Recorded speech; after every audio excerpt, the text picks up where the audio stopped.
hard to believe that the season of Advent is so quickly upon us, but it is. So, for my reflections issue on Advent, many of you are taking the Advent reflections with St. Joseph that we're doing as a parish, but for those of you who are not, St. Joseph gives us such a rich depth of things to focus on and to reflect on during the season of Advent.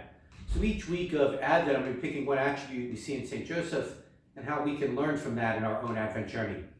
So this first week of Advent, as we literally clean off the table from Thanksgiving and jump right in, the first Advent attribute of St. Joseph I'd like to focus on is silence. St. Joseph is one of the main players in the birth of Jesus. But it's interesting, there's not one word of his recorded in all the Gospels. You would think for someone who's such an integral part to the birth and the early years of Jesus, there'd be some words from St. Joseph, especially in such a male-dominated society where it was all about the father. I think it's telling that St. Joseph, his words are not recorded, but his actions. And that gives us a lot to focus on during the season of Advent. Sometimes we get so caught up in speaking or our words or saying our thoughts out on social media that we forget that old adage, actions speak louder than words. Even though there are no words of St. Joseph recorded in Scripture, there are a lot of actions. He was a man of faith. He was a man of deep hope. He was a man of trust. He was a man who put others before himself.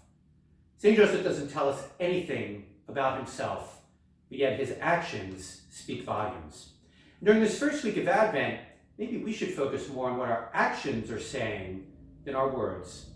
Sure, it's easy for me to post something on Facebook or an angry rant on Twitter or Instagram, but yet what do my actions really say about what's on the inside?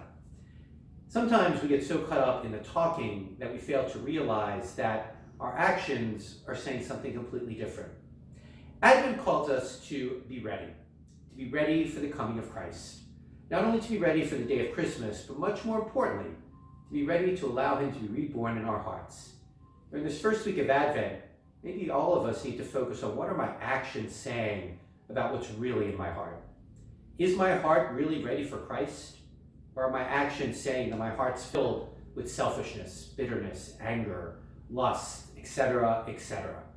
That comes out in our actions without us even realizing it.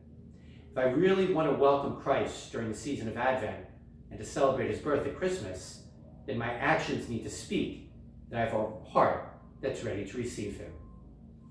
Not a sermon or another thing for us to do during Advent, but something for us to reflect on what this season is really all about.